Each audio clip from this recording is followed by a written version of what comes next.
고난 너머에 더 큰 고난이 기다린다 할지라도 오직 하나님만을 신뢰합시다. 여러분의 영혼의 시력이 회복되기를 마음이 없는 자에게 시청자가 아니라 우리는 예배자가 되어야 됩니다. 샬롬, 복된 날이 시작되었습니다. 오늘도 하나님께서 주시는 위로와 평강이 여러분의 삶에 가득하기를 주 여러분을 축복합니다. 함께 나눌 말씀은 고린도전서 11장 2절부터입니다. 여러분이 나를 모든 면으로 기억하며 또 내가 여러분에게 전해준 대로 전통을 지키고 있으니 나는 여러분을 칭찬합니다. 그런데 각 남자의 머리는 그리스도요, 여자의 머리는 남자요, 그리스도의 머리는 하나님이신 것을 여러분이 알기를 바랍니다. 남자가 머리에 무엇을 쓰고 기도하거나 예언하는 것은 자기 머리를 부끄럽게 하는 것입니다. 그러나 여자가 머리에 무엇을 쓰지 않은 채로 기도하거나 예언하는 것은 자기 머리를 부끄럽게 하는 것입니다. 그것은 머리를 밀어버린 것과 꼭 마찬가지입니다. 여자가 머리에 아무것도 쓰지 않으려면 머리를 깎아야 합니다. 그러나 머리를 깎거나 미는 것이 여자에게 부끄러운 일이면 머리를 가려야 합니다. 그러나 남자는 하나님의 형상이요 하나님의 영광이니 머리를 가려서는 안 됩니다. 그러나 여자는 남자의 영광입니다. 남자가 여자에게서 난 것이 아니라 여자가 남자에게서 났습니다. 또 남자가 여자를 위하여 지으심을 받은 것이 아니라 여자가 남자를 위하여 지으심을 받았습니다. 그러므로 여자는 천사들 때문에 그 머리 위에 권위의 표를 지니고 있어야 합니다. 그러나 주님 안에서는 남자 없이 여자가 있지 않고 여자 없이 남자가 있지 않습니다. 여자가 남자에게서 난 것과 마찬가지로 남자도 여자의 몸에서 났습니다. 그리고 모든 것은 다 하나님에게서 났습니다. 여러분은 스스로 판단해 보십시오. 여자가 머리에 아무것도 쓰지 않은 채로 하나님께 기도하는 것이 마땅한 일이겠습니까? 자연 그 자체가 여러분에게 가르쳐 주지 않습니까? 남자가 머리를 길게 하는 것은 그에게 불명예가 되지만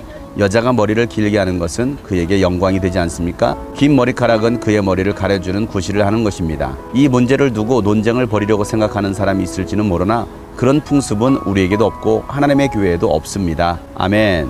오늘 본문 말씀은 신학적으로 해석하기가 약간 모호한 말씀이기도 합니다. 여러 가지 이 말씀에 대해서 논쟁들이 있긴 합니다. 그런데 바울이 이 본문 말씀을 통해서 하고자 했던 얘기는 예배에 관한 말씀입니다. 예배하는 데 있어서 질서가 있다는 것입니다. 이 고린도 교회 안에 있었던 문제는 여자가 머리에 두건을 쓰지 아니하고 머리를 짧게 한 채 예언을 하거나 기도하는 것이었습니다. 또한 남자들이 머리를 길게 하고서 예언하고 기도하는 것이 이 교회의 문제가 되었던 것입니다. 바울은 이 고린도 지역에 가서 예수 그리스도의 복음을 전하고 그리스도의 교회를 세웠습니다. 그리고 예배에 관한 전통을 이들에게 가르쳤습니다. 그래서 이 고린도 교회는 바울이 가르쳐준 예배 전통에 따라서 잘하고 있었습니다. 그런데 머리에 두건을 쓰고 안 쓰고의 문제가 이 교회 안에 발생했던 것입니다. 우리는 복음 안에서 자유함을 얻었습니다. 진리가 우리를 자유케 합니다. 그러나 이 자유가 우리에게 방종이 되어서도 안 됩니다. 반드시 자유에는 질서가 따릅니다. 오늘 말씀은 남자와 여자를 차별하는 것이 아니라 구별하고 있습니다.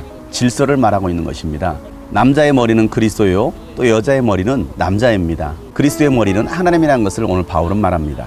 남자가 머리에 뭔가를 쓰고 기도하거나 하나님의 말씀을 선포하는 예언하는 것은 자기 머리를 부끄럽게 하는 것이라고 말하고 있습니다. 또한 여자가 머리에 뭔가를 쓰지 아니하고 기도하거나 예언하는 것도 그의 머리를 부끄럽게 하는 것이라고 말하고 있습니다. 남자는 하나님의 형상이요 하나님의 영광이기 때문에 머리를 가려서는 안 된다고 말합니다. 머리를 가린다는 것은 바로 머리를 기르고 있는 것입니다. 여자도 마찬가지였습니다. 머리를 짧게 하고 기도하고 예언한다는 것은 그의 머리를 부끄럽게 하는 행동이었습니다. 교회 안에는 창조의 질서가 있습니다. 하나님께서 남자를 먼저 만드시고 남자에게서 여자가 나게 하셨습니다. 그래서 여자의 영광은 남자이고 남자의 영광은 하나님입니다. 그런데 주님 안에서는 남자 없이 여자가 있지 아니하고 또 여자 없이 남자도 없다라고 말하고 있습니다. 예수 안에서 자유가 주어졌다고 하지만 교회 안에 있는 전통들, 그 문화를 무시해서는 안 됩니다. 바울이 말했을 당시에는 결혼한 여자들은 머리에 두건을 쓰고 얼굴을 가려야 했습니다. 만약에 두건을 벗은 여자는 남편은 있지만 남자들을 유혹하려는 행동이었고 또한 매춘녀들이 하는 행동들이었습니다. 그런데 교회 안에서 여자가 이렇게 머리를 깎고 기도를 했기 때문에 사람들이 오해했던 것입니다. 남자도 마찬가지였습니다. 남자가 남자답게 머리를 짧게 했어야 되는데 여자처럼 머리를 길게 했던 것입니다. 그러한 일들로 괜히 오해받을 일은 하지 말아야 된다는 것을 오늘 바울은 말하고 있습니다. 신앙 안에서 내려오는 전통도 중요합니다. 또한 문화도 필요합니다. 문화도 다 무시할 수 없지만 교회 안에서 이루어지는 그 모든 일들은 덕이 되는지를 우리는 생각해야 합니다. 요즘 시대도 남자가 머리를 기른다든지 여자가 짧은 옷을 입고 파인 옷을 입고 온다든지 하는 이러한 문제들이 있습니다. 자유라고 하지만 그런 모습으로 인해서 교회 안에 문제가 발생할 수도 있습니다. 우리는 모든 일이 하나님의 영광을 위해서 하는 일들입니다. 남자의 영광은 그리스도이시고 여자의 영광은 남자인 것처럼 우리가 두건을 쓰느냐 안 쓰느냐가 문제가 아니라 하나님께 영광이 되느냐입니다. 그래서 바울은 이 고린도 교회에 창조의 원리를 따라 자연의 섭리를 따라서 하라고 말하고 있습니다. 사는 지역마다 나라마다 여러 가지 문화가 다르고 풍습이 다릅니다. 우리는 그 풍습을 무시할 수는 없습니다. 문화는 바뀔 수 있어도 복음은 변질돼서는 안 됩니다. 전통도 변할 수는 있지만 전통도 무시해서는 안 됩니다. 모든 거에는 다 창조의 질서가 있는 것입니다.